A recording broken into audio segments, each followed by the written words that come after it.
नमस्कार मित्रों।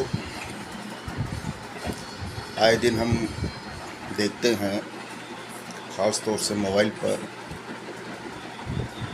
जो सॉफ्टवेयर है फेसबुक का, इंस्टाग्राम का, व्हाट्सएप का, ट्विटर हैंडल अकाउंट, तो अक्सर ये देखते हैं कि भारत देश के अंदर, ख़ास तौर से हम इंसानों की बात कर रहे हैं, कुछ ऐसे लोग हैं जो तरह तरह से टिप्पणी कर देते हैं। आखिर टिप्पणी करने के पीछे उनका क्या मकसद हो सकता है, क्या वजह हो सकती है, ये एक सोचने का विषय है। हाँ, अगर आपको टिप्पणी करनी है, आप अपने परिवार पे टिप्पणी कर रहे हैं, यार दोस्तों पर टिप्पणी कर रहे हैं, जानने वालों के लिए टिप्पणी कर रहे हैं, तो कुछ हद तक ठीक है।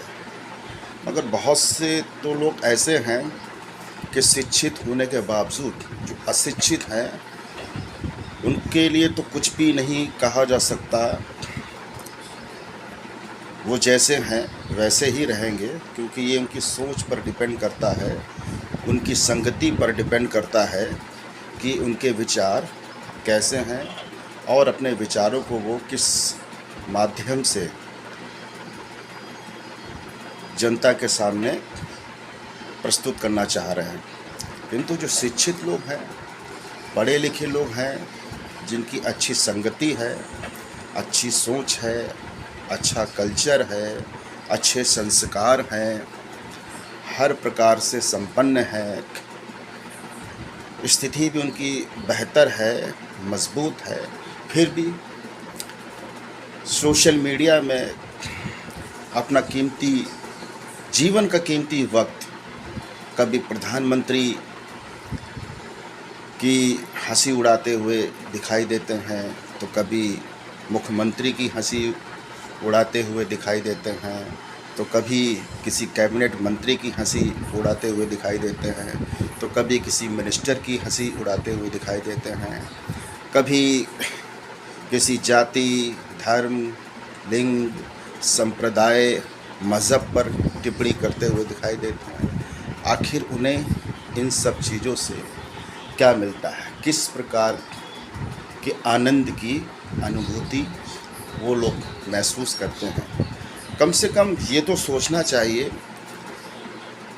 जो भारत देश का प्रधानमंत्री है, या भारत देश का कैबिनेट मंत्री है, या प्रदेश के कोई मुख्यमंत्री है, या प्रदेश के कोई कैबिनेट मंत्री या स्वतंत्र मंत्री हैं, आखिर उन्होंने तुम्हारा क्या अहित किया? आखिर उन्होंने तुम्हारा क्या नुकसान किया? हाँ, यदि वो प्रत्यक्ष तौर पर, व्यक्तिगत तौर पर आपके क्षेत्र में आपका कोई नुकसान करता भी है, तो आप अपनी बात को डायरेक्टली कहें, उनके सामने आप अपनी बात रखें, और व्यक्तिगत चीज़ों को व्यक्तिगत स्तर तक रखा जाए, तो हम समझते हैं ये कुछ हद तक ठीक है। बहुत से दायरे हैं, बहुत से तरीके हैं, ख़ास तौर से कानून के माध्यम से आप अपनी जो भी परेशानी है वो व्यक्त कर सकते हैं। किंतु एक जिम्मेदार पद पर, जैसे राष्ट्रपति का पद होता है, प्रधानमंत्री का पद होता है, मुख्यमंत्री का पद होता है, और उसके साथ फिर किसी लेडीज़ जो मुख्यमंत्री होती है, उसके साथ उस कॉपी करके इस तरीके से वीडियो क्लिप बनाना, उस पर तरह तरीके के सॉन्ग सेट करना, क्या ये उचित है? सिर्फ इतना ही करना आता है? अरे कभी ये तो सोचो, फॉरेन कंट्रीज़ में तरह तरीके के आविष्कार हो रहे हैं, भारत देश में भी लोग आविष्कार कर रहे हैं। ऐसे बहुत से लोग हैं जो बहुत कम पढ़े लिखे हैं, उसके बावजूद भी कुछ न कुछ जीवन में कुछ नया कर रहे हैं। और आप क्या है, जो मूर्ति बनी हुई है, प्रकृति ने जो मूर्ति बनाई हुई है, उसके साथ आप छेड़छाड़ करते हैं। किसी पदवी के साथ, सम्मानित व्यक्ति के साथ आप छेड़छाड़ करते हैं और उसका मजाक उड़ाते हैं, और कुछ लोग उसका आनंद भी लेते हैं। बात सिर्फ आनंद की है कि किसी को किसी पर टिप्पणी करने में जो आनंद आता है और किसी को उस पर लाइक करने का आनंद आता है, दोनों ही श्रेणी में प्रत्यक्ष और अप्रत्यक्ष रूप में जो उस तस्वीर को, स्टैचू को बिगाड़ने का प्रयास करने के उपरांत जो उसे आनंद आता है और देखने वाले को भी उसमें उसको आनंद आता है, ठीक उसी प्रकार से बहुत सी ऐसी भारत देश के अंदर मूर्तियां हैं। कौन सी मूर्तियां सबसे ज़्यादा तोड़ी जाती हैं, किस धर्म की मूर्तियां तोड़ी जाती हैं, किस धर्म का सबसे ज़्यादा मजाक उड़ाया जाता है, हम अपने मुंह से ये नहीं कहना चाहेंगे, मगर बात सिर्फ इतनी है, आनंद की प्राप्ति हो रही है। आनंद की प्राप्ति करने के लिए अपने मन की ईर्ष्या को दूसरे रूप में प्रदर्शित करना या गलत तरीके से प्रदर्शित करना, हम ये समझते हैं ये इंसानियत नहीं है, ये मानवता के खिलाफ है।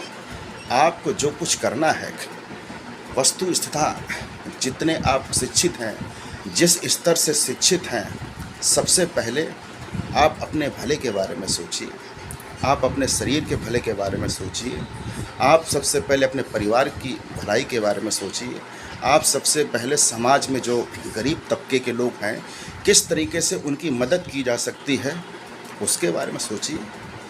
दिन में कुछ भी हो, ज़रूरी नहीं है कि आप पैसों के माध्यम से या धन के माध्यम से ही किसी की सेवा कर सकते हैं। आप मन से विचार तो कीजिए कि सामने वाले व्यक्ति की आप किस तरीके से मदद कर सकते हैं। तो यकीन मानिए ये हमारा दावा है, आपको निश्चित तौर पर शांति प्राप्त होगी, आनंद की प्राप्ति होगी, और ऐसे आनंद की प्राप्ति होगी कि हो सकता कि आप बहुत दिनों तक बीमार ना हों, बहुत दिनों तक परेशानी से बचे रहें। आप प्रकृति के साथ जुड़ने का प्रयास कीजिए और अपनी अच्छी सोच को, और अच्छी सोच करने के लिए अच्छे लोगों की संगति में रहें। निश्चित तौर पर आपको आनंद की प्राप्ति होगी। आनंद प्राप्त करने के इस संसार में बहुत से रास्ते हैं, किंतु ऐसा रास्ता आप ना चुनें जिसकी वजह से सामने वाले की मर्यादा का उल्लंघन हो रहा हो, या सामने वाले प्रतीकात्मक रूप में जो पूरे भारतवर्ष को संदेशित कर रहा हो और उस पर टिप्पणी की जा रही है। यदि कोई व्यक्ति कुछ आपकी सोच के अनुसार गलत हो रहा है तो उसकी चिंता आप ना करें। समय सबको समय के हिसाब से समय देता है। इस संसार में जो भी मनुष्य आया है उस समय के हिसाब से जवान हो रहा है, समय के हिसाब से बूढ़ा हो रहा है, या यूँ कहिए समय के हिसाब से इस पृथ्वी से, इस ब्रह्मांड से विलुप्त हो जाता है अपने कर्मों के अनुसार। और मनुष्य के द्वारा जिस प्रकार के कर्म किए जाते हैं उसी प्रकार से उसको नया जीवन भी मिलता है। आपके कहने से ब्रह्मांड की नीतियाँ नहीं बदली जा सकती, क्योंकि इस ब्रह्मांड को जिसने रचा है वो बहुत ही अकल्पनीय है। उसने सबके लिए एक टाइम फिक्स्ड कर रखा है। जिसके जैसे कर्म होते हैं वैसे प्रकृति उसको उसकी पदवी पर पहुंचा देती है। इसलिए जितना भी जिस स्तर से, जिस तरीके से आप आनंद ले सकते हैं, लोगों की मदद कर सकते हैं, मदद करें और अपने जीवन को सफल बनाएं। किंतु कोई ऐसी गतिविधि ना करें जिससे प्रकृति में भी नेगेटिव ऊर्जा पैदा हो और उसका परिणाम सिर्फ और सिर्फ आपको ही भुगतना होगा, देखने वाले को नहीं भुगतना होता। ठीक उसी प्रकार से जो व्यक्ति मांसाहारी होते हैं, मांसाहारी का मतलब मांस खाते हैं तो काटने वाले से कटवाने वाला सबसे पहले गुनहगार होता है। ये मात्र एक सोच है कि उसको किस रूप में, किस चीज़ में आनंद आ रहा है। इसलिए मित्रों और दोस्तों, कृपया बुद्धिजीवियों पर, महापुरुषों पर, किसी धर्म पर, किसी संप्रदाय पर, किसी लिंग पर और सर्वोच्च पद पर आसीन व्यक्तियों का मजाक ना उड़ाएं। अगर आप सम्मान नहीं कर सकते हैं तो असम्मान करने का भी आपको अधिकार नहीं है। जय हिंद।